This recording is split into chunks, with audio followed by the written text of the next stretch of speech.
বাঁশের দাম তো বিশাল বেশি, তো তুই আজকে বাঁশের ব্যাপার হয়ে যায়। চ বন্ধু, তো মোটর সাইকেলটা নিয়ে আসি। আয়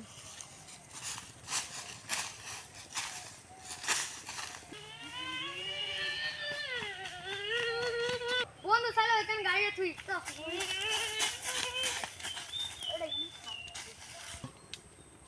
না বাসের ঘুরাই খুব ময়লা জমিতে। এই মোটা দুটা তো ওর বাগানে যা দেখ ওর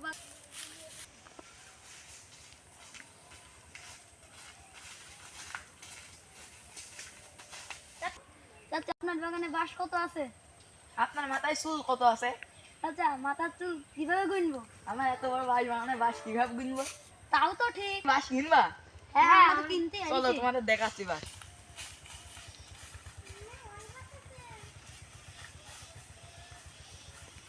চাচা, এটি কেরকম বাঁশ? এইটি রহিমের মার বেকা বাস। কারণ কি?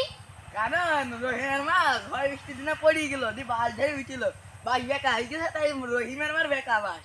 এই বাঁশটা নেব, আরেকটা বাঁশ দেখান। আসো এই বাসটা দেখো, এই বাঁশটার নাম কি?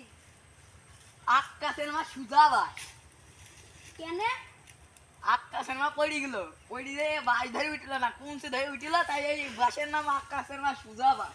কেরকম কি দাম আছে? ফাঁকা দেন চলো, তারপরে হিসাব টিসাব করতে হবে। চাচা, এই দুটো বাঁশের কেরকম কি দাম আছে বলেন? বাঁশটা ওই এক একটা 20 লাখ টাকা পিস দিলে হবে না। আ আর না, হ্যাঁ